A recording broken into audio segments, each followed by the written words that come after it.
Welcome everybody to the DC New 52 review. I want to thank you for tuning into this episode. I am your host, Paulie DC, and let's get into another one of these things.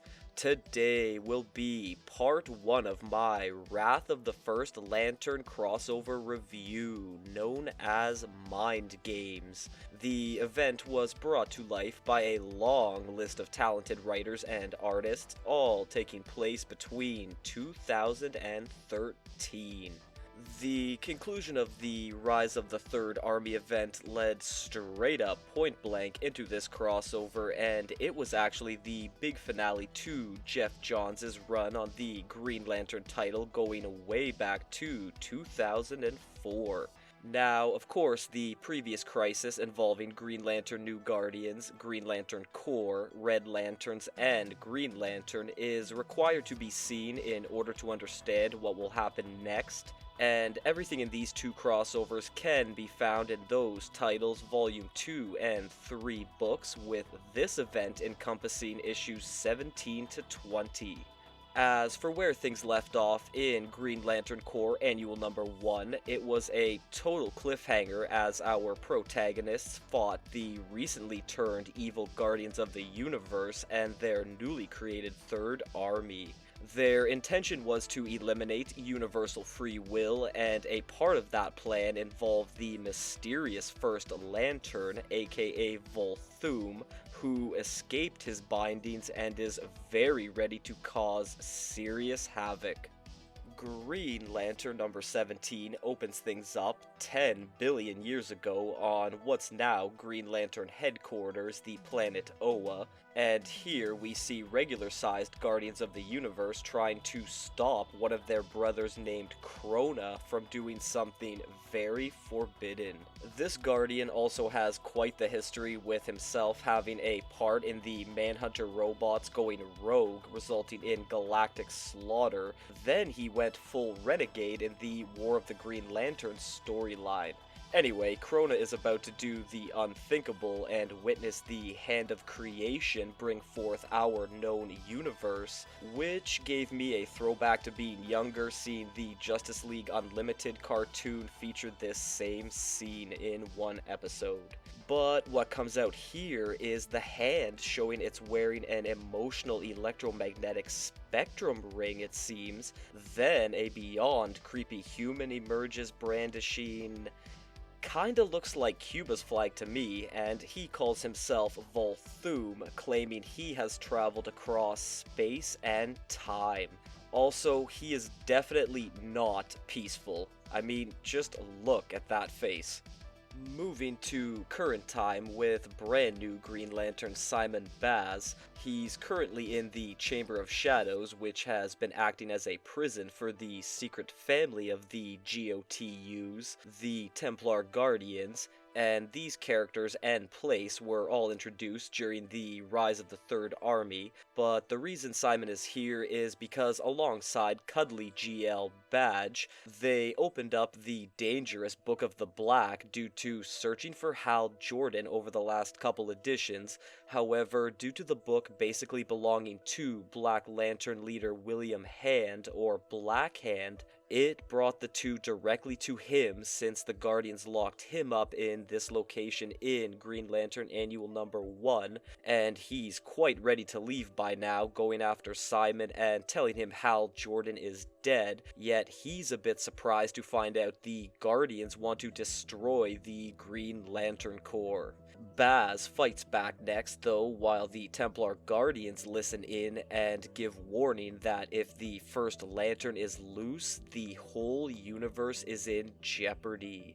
No kidding, as we see Volthoom having imprisoned the regular Guardians on their former home planet of Maltus after he escaped his lantern-like jail in Green Lantern Corps Annual Number 1, and it's quite clear he's a stupidly powerful reality reality-warping, mind-bending sociopath who decides to focus on, at one time, the most likable guardian, Ganthet, saying he showed mercy when Volthoom was judged long ago, before viewing his memories in a really cool double-page spread, plus Thal Sinestro is seen a little extra here. He does have a rather harrowing story. A memory featuring all the Guardians then follows this, with them debating whether or not to sever their emotions at the Great Heart location, much more on that spot to come, and this choice was made after Volthoom showed them the emotional electromagnetic spectrum. Jeez, we're getting pretty deep here. Anyhow, things are split next between Simon for some reason flicking to past Green Lantern Abin Sewer's image, while William Hand turns normal looking, and while the first Lantern looks at all the Color Corps members he can toy with before realizing he's too weak to fully change reality, Baz decides to release the Pleen Templar Guardians into his side of the Chamber of Shadows, but Blackhand intervenes by absorbing him into the black ring he wears, sending our main Green Lantern here to the Dead Zone with Hal and Sinestro, who were hoping this guy was the one that would save them. Green Lantern Corps number 17 starts up the first Lantern's display of mind-warping abilities that appear to even affect time itself, as Guy Gardner is first on the list, giving us another awesome double-page spread showing the threads of main Green Lantern number 2's past. We're next taken inside Guy's brain, where Volthoom looks in on a memory of the 3 young Gardner siblings having a falling through the ice incident, and in truth, oldest one, Gerard, saved his little sister Gloria and brother, garnering praise from his parents. Then, in a differing reality, Guy is the attempted savior, only to fail and wind up with some seriously haunting images. As for the following memory, it definitely happened for real, entailing Guy's early days being a Baltimore cop and pursuing a suicide bomber through an airport, resulting in another officer getting shot to death and then him catching a bullet also, which slows down his pursuit, and because the target is heading straight for a plane, Guy makes the decision to put the man down, thus exploding a terminal full of a half-dozen people. He sacrificed some to save many. Damn, can you even imagine having to make that type of choice? Anyway, after Guy truly has a haunting image embedded in his brain, also explaining to us why Papa Gardner basically hates his middle child, and the reason he got booted from being a policeman spoken on in Green Lantern Corps number 0, we see Volthoom manipulate more memories again, to this time Guy failing and the airplane going boom, which then has him realizing this new antagonist feeds off of bad or any type of emotions for that matter. So that's what the first Lantern does, diving into more of Gardner's past involving his time as a Red Lantern, which originally went down in the Blackest Night event, and Volthoom really likes this stuff, stretching the memory into Guy, hardcore raging out, allowing him to brutally eliminate fellow Green Lanterns Arisia, Kilowog, Hanu, and even his 3 Human Lantern friends. All of this now has set Guy up to be seriously effed with, as the first Lantern sets these victims of memory against him in gray zombie forms, and that is too overwhelming it seems, leading into Volthoom saying he could make it real when strong enough. Green Lantern New Guardians number 17 takes place in former Green Lantern Kyle Rayner's home of New York, and I say former because during the rise of the Third Army he graduated from just green to every color in the emotional electromagnetic spectrum, granting him the power to become the White Lantern. However, that may be a slight hindrance at the moment due to the first Lantern wanting to feast on emotions, And with all 7 a part of Kyle, he's a never-ending buffet, showing here, even with the abilities he's amassed, Volthoom is still able to open his wide web of memories. Also, it appears Green Lantern number 3 here was a rather ugly child. Obviously, if you know Raynor though, then you know the first memory trip heavily involves his dead girlfriend Alexandra DeWitt, who changes from blonde to red hair often. And here she's a blondie, but that's not important to Kyle, with him being ecstatic to see her alive, immediately stating this may be an alternate timeline, and Alex confirms things are quite different indeed, saying he denied the Green Lantern ring that was offered to him personally by Guardian of the U Ganthet, which had only been done 3 other times in history, with Kyle saying no because he didn't want to endanger his loved ones, which is why Miss DeWitt never wound up as fridge content. If you're wondering more about that, the villain Major Force originally killed her in 1994, but no context has been given in the New 52 yet. Anyhow, after Kyle says he won't waste this second chance with Alex, his White Lantern suit suddenly appears on him, proving to the now rather vexed First Lantern that he isn't fully in control of Raynor's mind. But the big bad for this event isn't done by far, snaring Kyle into a memory of his deadbeat father, who abandoned the family, resulting in serious issues that Carol Ferris was quick to point out in Green Lantern New Guardians number 14. Hal, Guy, Kyle, I guess having shitty relations to your dad is a popular GL trait. Except in this twisted realm, our main star has lived with his dad fixing cars, and watching him be extorted by that one cop from the movie The Town That Dreaded Sundown, which is where Volthoom decides to join the moment, patronizing Kyle and making this version of him look insane in front of the dirty cop due to their conversation taking place in his head, garnering a Billy Club knockout blow. Raynor then awakens back in New York, however it's a total dystopia equipped with the Yellow Lantern Corps logo etched into the moon, a jarring sight for sure, but before Kyle can do anything, he's attacked by a one-eyed Guy Gardner, saying Hal Jordan died while Sinestro and his Fear Corps attacked Earth, leaving everyone looking up to our main GL here, who apparently abandoned the whole problem. The First Lantern then freezes things here, making fun of Kyle always being overshadowed by Hal. Well, that ain't his fault. Talk to the writers at DC, bro. To finish though, Raynor asks for the version with Alex to become real, but Volthoom says showing that was just to screw with him, and after leaving the area, it is stated when enough emotional energy is gained, the FL can truly bend all of reality to his will. Red Lanterns number 17 begins with us seeing the deadly Manhunter robots attacking the planet Oa because RL leader Atrocitus wasn't a part of the big conclusion battle with the 3rd Army in Green Lantern Corps Annual number 1, instead electing to have his new Metal Army do his bidding for him. He meanwhile ventured to the former home planet of the Guardians of the Universe known as Maltus, and the first thing he encounters is a spiritual projection of basically his arch nemesis, the original Guardian to become a villain, Krona. I've gotten into the history these two have before, and now, for some reason, Krona tries to get himself absolved in Atrocitus's eyes, saying once they were both curious beings of science. I'm not sure if Atroci was a bigamist as well though, but like Krona, the two lost their families, thus lost their way in life.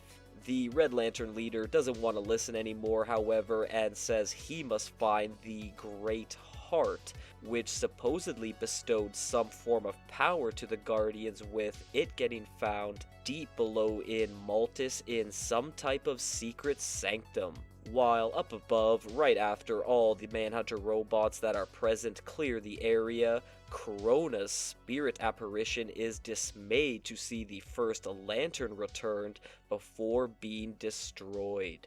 Back down in the Great Heart area, a bunch of protection robots suddenly approach Atrocitus, allowing him to mention this object is what stores the Guardians of the Universe's emotions, which they gave up long ago and has been talked about many a time. But because Atrocitus is deemed unpure of emotion, he is attacked by the bots, then restrained rather easily, while the Manhunter robots are called clean and able to pass. Makes sense since they're not alive, except even more important at this second is Atrocitus actually considering an option to let go of all his ragefulness forever. Yeah, friggin' right. Time to return to reality as Atroso channels some serious red rage, enabling him to destroy the new robot foes during his MH Robots collection of the Great Heart for their boss, who plans to reacquaint the Guardians with these lost feelings. Interesting. Only problem is Volthoom has arrived, ready to cause some damage. The human Red Lantern, Jack Rancor Moore, was featured in this issue too, and he's still on Earth after being sent there by Atrocitus in the Rise of the Third Army event in order to handle some business that he sort of did, but not without a little help from female Red Lantern Bleeze, who is spying on Rancor as he disguises his grotesque appearance to seem normal so he can help a young lady in distress from some mook trying to hit on her. The lady's name is Kim, and she agrees to a drink after Jack deals with the dickhead guy by simply looking at him, resulting in a broken arm. How exactly did he do that? I don't know, and I don't care. Bleezy does seem to be slightly jealous though, observing this from the shadows. Alright. Unlike my Rise of the Third Army videos, I will do final thoughts for this event, so let's start with plot. It really came down to individual threads throughout. You had Guy up first in Green Lantern Corps, and his memories were gripping and gut-wrenching. Gardner's had quite a few interesting moments in his history, like getting a yellow ring in a Reborn story and wearing his warrior exosuit in the mid-90s, so this past he has depicted here is just another layer to him. Then you had Kyle being tortured with more terrible past thoughts of lover Alexandra, which I thought he would have gotten over that finally in this event, but spoiler, he did not. It made sense to me that he would, but I was liking how it's clear that he has anxieties about being overshadowed by Hal. That could have been a great future plot in itself. As for the Red Lanterns, Atrocitus didn't attend the Rise of the Third Army finale because he went to the GOTU's birth planet of Maltus, a place where a lot of stuff would happen in this event, and the spot where Atroci would gain another layer to his rather diabolical relationship to deceased Guardian Krona that goes from Volume 1 to the Red Lantern number 0 edition. Plus, the subplot of Rancor trying to hide his Red Lantern Corps status in order to court a girl due to trying to hang on to his humanity was worthwhile, even though I would have liked to see more Reds involved overall. Now, with Green Lantern, it was not playing around, jumping right into mythos of universal creation while hinting to Volthoom's origin. Aside from that, things progressed in Simon Baz's adventures, trying to find Hal and Sinestro, tangling with the underused Blackhand in this edition, while other focus stayed on Volthoom and his past with the Guardians. Good way to explain stuff right away. Sliding into the art next for these number 17 issues, there was a lot to be admired in Green Lantern Corps. The changes in settings and time periods depicted to Gardner going on rampaging carnage against his best friends. Red Lanterns also had a solid fight scene as well, with Atrocitus having to fend off killer robots for the second crossover in a row, and even though Jack's human design changed for unknown reason from earlier, I preferred the look here. Meanwhile, in Green Lantern, it was a good display of the usual balanced content, with this time around producing an in the dark fight with Simon and Blackhand, so that's a first time image. Then there was colorful visuals of Volthoom, which would kind of be one of his trademarks over the event. Lastly, for GLNGs, you gotta appreciate Aaron Kuder's completely solo artwork, and he produces some brightly stellar, eye-catching stuff. However, I'm rather on the fence about his facial designs for the characters sometimes. Seriously, how did Kyle go from this to that? Just my personal opinion, though. Finally, for dialogue, it was Simon and Blackhand yelling at each other, some past history being learned about the Guardians, Kyle having a generic we can do things different chat with his dream Alex, and classic leave my dad alone thing to the dirty cop.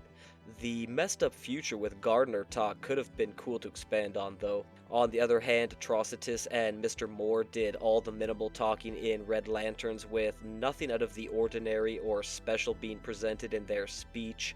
Green Lantern Corps also had a short script for issue 17, mainly just Guy talking during the memories, which also allows me to round out on Volthoom himself. And I gotta say, he came off in this beginning chunk of content covered a bit boring for a huge villain. He didn't really have any profoundness, craftiness, super interesting features, not even a comedic aspect, which I thought would have been perfect for his type. And it may have even complemented his creepiness factor, cracking jokes while invading everyone's mind. Anywho, that's gonna do it for today's review, and if you've watched until the end here, I want to personally thank you for that, and to please like, share, and subscribe.